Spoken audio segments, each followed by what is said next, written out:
everyone, my name is SheeGee and I love anime. So I'm going to talk about anime. And videos like this, you know, I guess they're kind of like vlogs where I just sit in front of this camera with this blue light kind of shining and telling me that it's recording. And, you know, kind of discuss about what I feel about certain topics in anime, such as, you know, a certain show, maybe the show is a little controversial, or, you know, a genre, or some kind of anime related news that it's kind of on the back of my mind that I really want to talk about. So it's not really videos like this, and I don't know if you guys want to see more of it, but if a video like this pops up, it's more on a personal basis, unlike anime recommendations, which is, you know, fully scripted video where, you know, I talk about why you should watch certain anime, or spoiler alert podcast, which is a more structured rant, or not really rant, but discussion about, you know, latest episodes in anime. So this one is more personal on my end. So again, let me know in the description, or not description, in the comments if you guys want to see more of something like this. Alright, so today I want to talk about a certain anime. And this anime is probably known for being the biggest letdown in winter 2014 season. And that anime is called Pupa. So Pupa became infamous, I guess you can say, like I said, for being the biggest letdown. And the reason why it was the biggest letdown was because everyone was so interested in the show. They read the story behind it. They're like, okay, so it's about a show about a sister who eats her brother because he can regenerate his limbs, and then she turns into like some demon or something like that. So that's pretty much what that premise was about. And I was like, okay, that's that's kind of interesting, a little weird, but you know, I'll give it a try. It's a story that's kind of, you know, you want to see it just to see and know what it's about. And I went to watch it. It's on Crunchyroll, and it still had the little crown, so you know, it was for premium members to watch. And after 4 minutes, end credits. I was like, wait a minute. End credits already? Did my Crunchyroll subscription run out? I mean, it shouldn't, because it's automatically paid every month, so it shouldn't have run out. So I was kind of confused when that happened, until I went into the forums and everyone's like, yeah, it's a 4-minute show, deal with it, it sucks, boo. Everyone's been giving it like 1 star because the show was only 1 minute. And I understand why people were upset about that, because it was something that they were really looking forward to, and then they were kind of let down about it, I guess you can say. So I mean, there's reasons why I think it was probably 4 minutes. First off, they probably had to cut a lot of stuff out because this show is like gruesome. You know, it's dark, it's kind of creepy, and so I guess I can understand why they would cut out a lot of stuff. It's also heavily censored, so you don't see her munching on his flesh at all.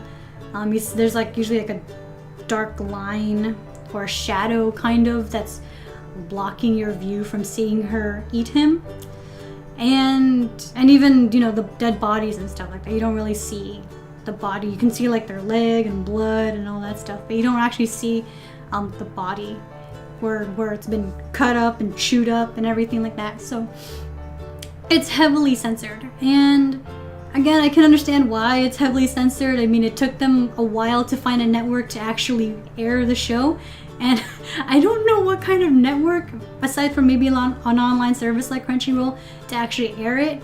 But I can understand why they would want to cut it down a little bit.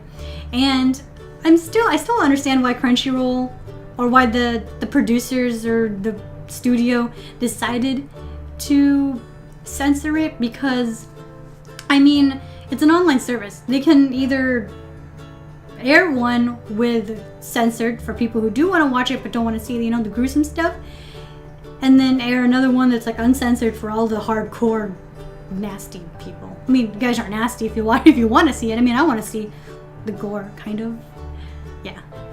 Anyways, but yeah, I mean, they can always do that, you know, say if you want to watch the uncensored version or the censored version, at least for Crunchyroll or any other online legal online services like that.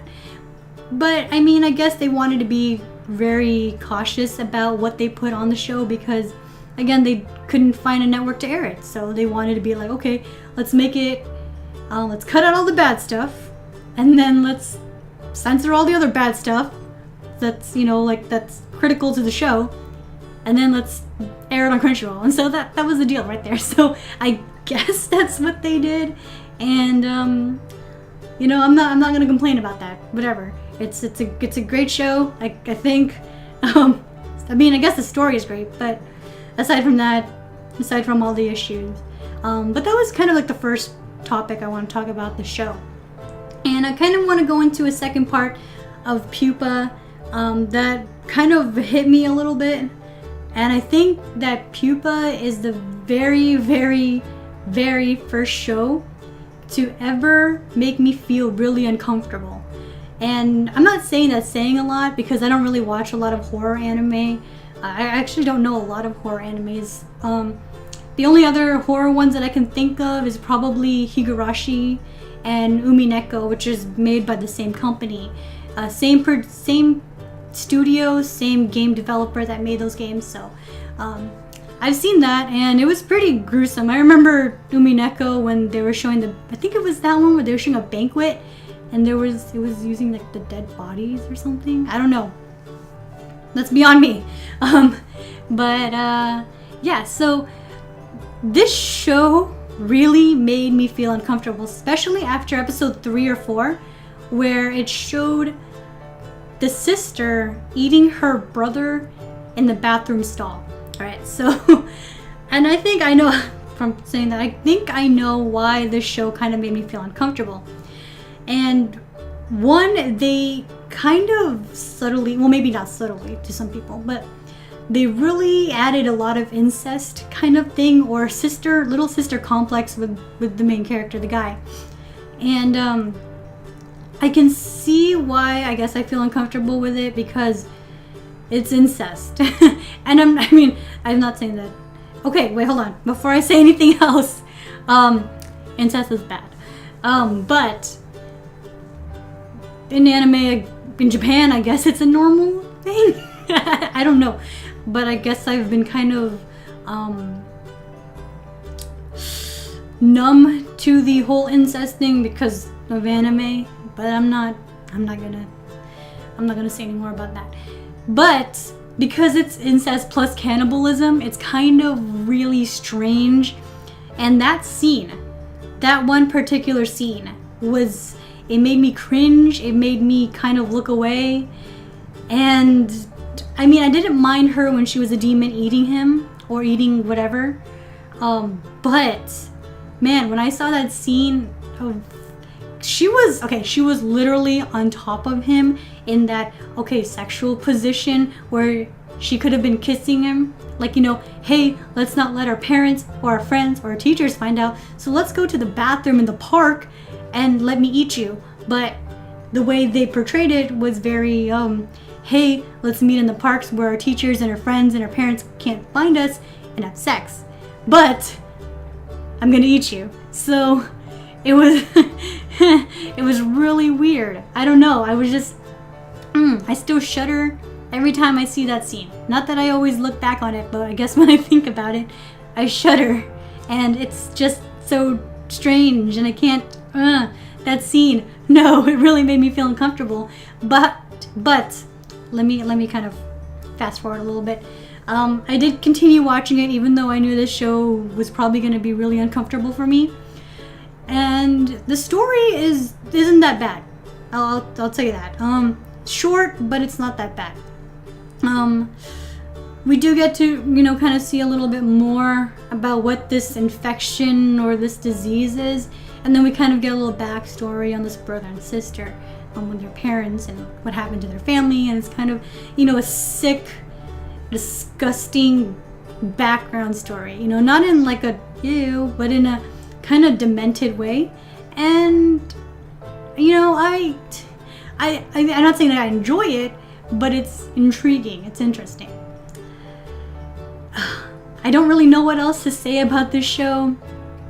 It's something that I can't say that I can explain. I mean, I guess I can explain it, but it's really something you need to experience. And this show, like I said, it's very uncomfortable if you're not into, you know, gruesome things, if you're not into cannibalism or incest, or just the animation of it is very dark. Like the whole watercolor and this whole weird style of it is just something that kind of triggers something in the back of your head that's like, this is really wrong, it's really bad. And but you still continue to watch it. But I don't know, I'm gonna still continue watching it. I don't have any, aside from, you know, what I just said. I really do want to know what's going on. I haven't read the manga because I don't want it to ruin what's going to happen. But, you know, I'm going to continue with it. I'm going to see where it goes and, you know, what happens. Just cause. I already invested. I think I've already seen the worst. There might be worse things that's going to happen. But, you know, what are you going to do? It's a very demented show. Anyways, if you guys enjoyed videos like this where I just sit in front of this camera and talk to you, you know, let me know. I'll probably do a little bit more. There are a lot of topics in my head that I really do want to talk about. And if you do like seeing it, let me know. Like it. Tell me in the comments or anything. Oh, also, there is a group on Crunchyroll called Spoiler Alert Podcast.